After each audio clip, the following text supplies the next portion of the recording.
کہ اللہ ہی پر توکل کریں۔ اور کافروں نے اپنے رسولوں سے کہا کہ ہم تمہیں ملک بدر کر دیں گے یا تم پھر سے ہمارے مذہب میں لوٹ آؤ، تو ان کے پروردگار نے ان کی طرف وحی بھیجی کہ ہم ان ظالموں کو ہی غارت کر دیں گے، اور ان کے بعد ہم خود تمہیں اس زمین میں بسائیں گے۔ یہ ہے ان کے لیے جو میرے سامنے کھڑے ہونے کا ڈر رکھیں اور میری وعید سے خوف زدہ رہیں۔ اور انہوں نے فیصلہ طلب کیا اور تمام سرکش ضدی لوگ نامراد ہو گئے۔ ان کے سامنے دوزخ ہے جہاں انہیں پیپ کا پانی پلایا جائے گا، جسے بمشکل گھونٹ گھونٹ پیئیں گے، پھر بھی اسے گلے سے اتار نہ سکیں گے، اور انہیں ہر جگہ سے موت آتی دکھائی دے گی، لیکن وہ مرنے والے نہیں، اور ان کے پیچھے بھی سخت عذاب ہے۔ ان لوگوں کی مثال جنہوں نے اپنے پالنے والے سے کفر کیا، ان کے اعمال اس راکھ کے مانند ہیں جس پر تیز ہوا آندھی والے دن چلے۔ جو بھی انہوں نے کیا اس میں سے کسی چیز پر قادر نہ ہوں گے۔ یہی دور کی گمراہی ہے۔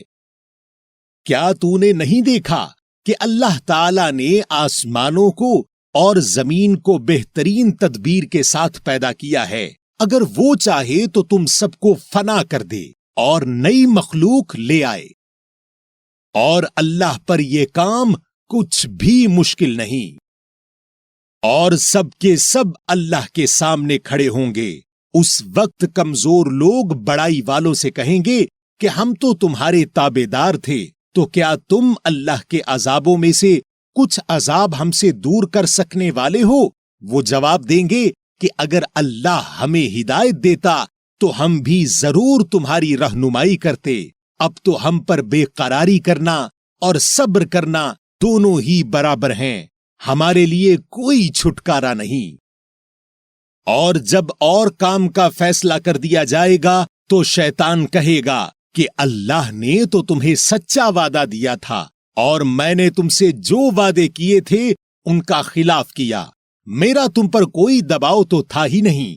ہاں، میں نے تمہیں پکارا اور تم نے میری مان لی، پس تم مجھے الزام نہ لگاؤ بلکہ خود اپنے آپ کو ملامت کرو۔ نہ میں تمہارا فریاد رس اور نہ تم میری فریاد کو پہنچنے والے۔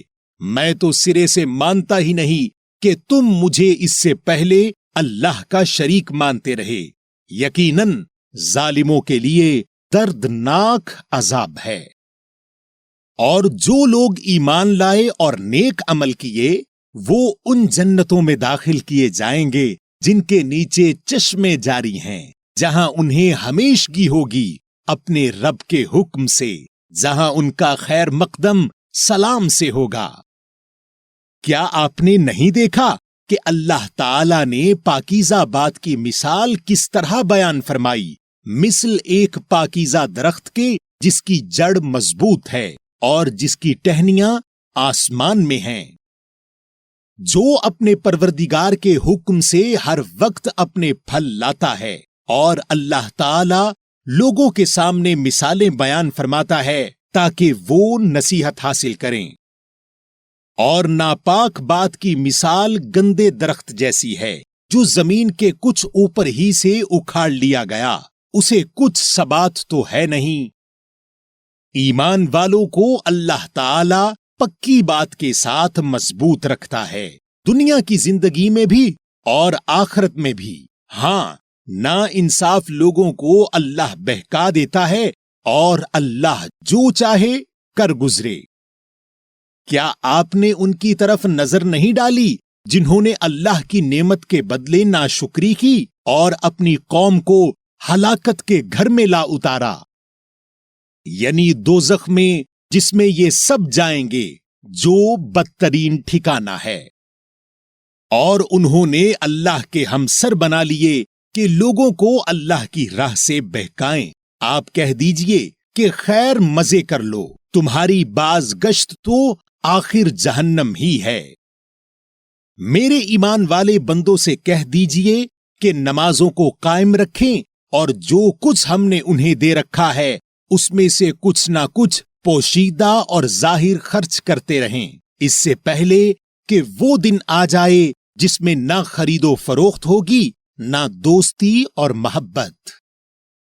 اللہ وہ ہے جس نے آسمانوں اور زمین کو پیدا کیا ہے اور آسمانوں سے بارش برسا کر اس کے ذریعے سے تمہاری روزی کے لیے پھل نکالے ہیں، اور کشتیوں کو تمہارے بس میں کر دیا ہے کہ دریاؤں میں اس کے حکم سے چلیں پھریں، اسی نے ندیاں اور نہریں تمہارے اختیار میں کر دی ہیں، اور اسی نے تمہارے لیے سورج اور چاند کو مسخر کر دیا ہے کہ برابر ہی چل رہے ہیں، اور رات دن کو بھی تمہارے کام میں لگا رکھا ہے، اور اسی نے تمہیں تمہاری منہ مانگی کل چیزوں میں سے دے رکھا ہے۔ اگر تم اللہ کے احسان گننا چاہو تو انہیں پورے گن بھی نہیں سکتے۔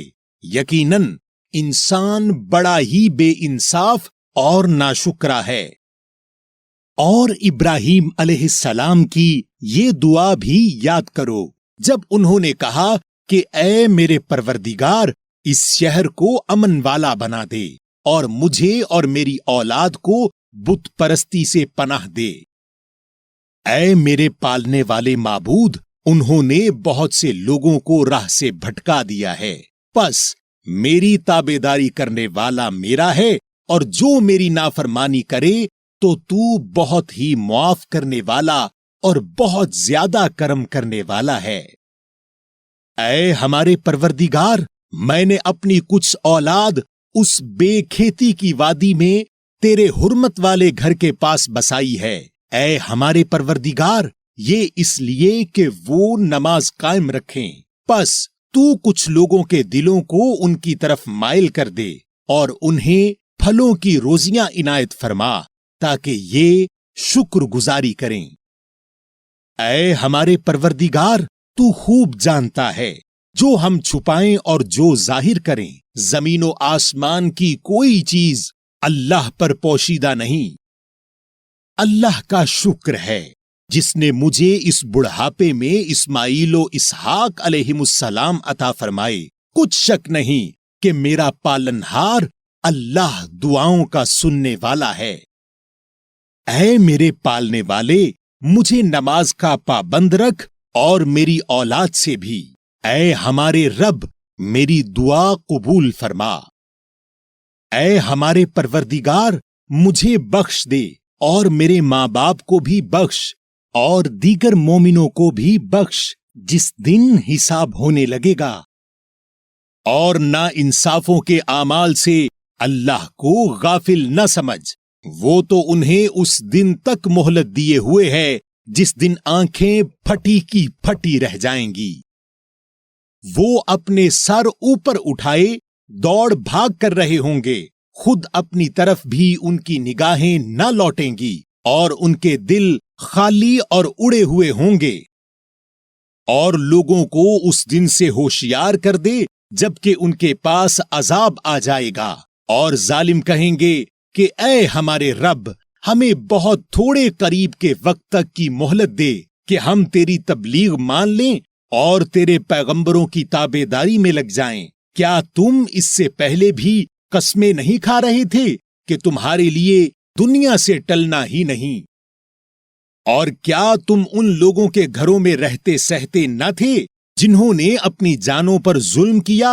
اور کیا تم پر وہ معاملہ کھلا نہیں کہ ہم نے ان کے ساتھ کیسا کچھ کیا؟ اور ہم نے تو تمہارے سمجھانے کو بہت سی مثالیں بیان کر دی تھیں۔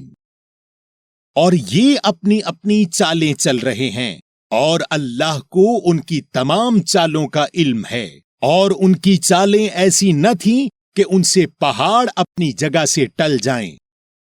آپ ہرگز یہ خیال نہ کریں کہ اللہ اپنے نبیوں سے وعدہ خلافی کرے گا۔ بے شک اللہ بڑا ہی غالب اور بدلہ لینے والا ہے۔ جس دن زمین اس زمین کے سوا اور ہی بدل دی جائے گی، اور آسمان بھی، اور سب کے سب غلبے والے اکیلے اللہ کے روبرو ہوں گے۔ اور آپ اس دن گناہگاروں کو دیکھیں گے کہ زنجیروں میں ملے جلے ایک جگہ جکڑے ہوئے ہوں گے. ان کے لباس گندک کے ہوں گے اور آگ ان کے چہروں پر بھی چڑھی ہوئی ہوگی. یہ اس لیے کہ اللہ تعالی ہر شخص کو اس کے کیے ہوئے اعمال کا بدلہ دے. بے شک اللہ تعالی جلد حساب لینے والا ہے. یہ قرآن تمام لوگوں کے لیے اطلاع نامہ ہے کہ اس کے ذریعہ سے وہ ہوشیار کر دیے جائیں اور بخوبی معلوم کر لیں کہ اللہ ایک ہی معبود ہے، اور تاکہ عقل مند لوگ سوچ سمجھ لیں. سامعین، آپ نے قرآن مجید کی سورہ نمبر 14 سورہ ابراہیم اردو ترجمہ کے ساتھ سنی. قرآن مجید میں سورہ نمبر 15 سورہ الحجر ہے.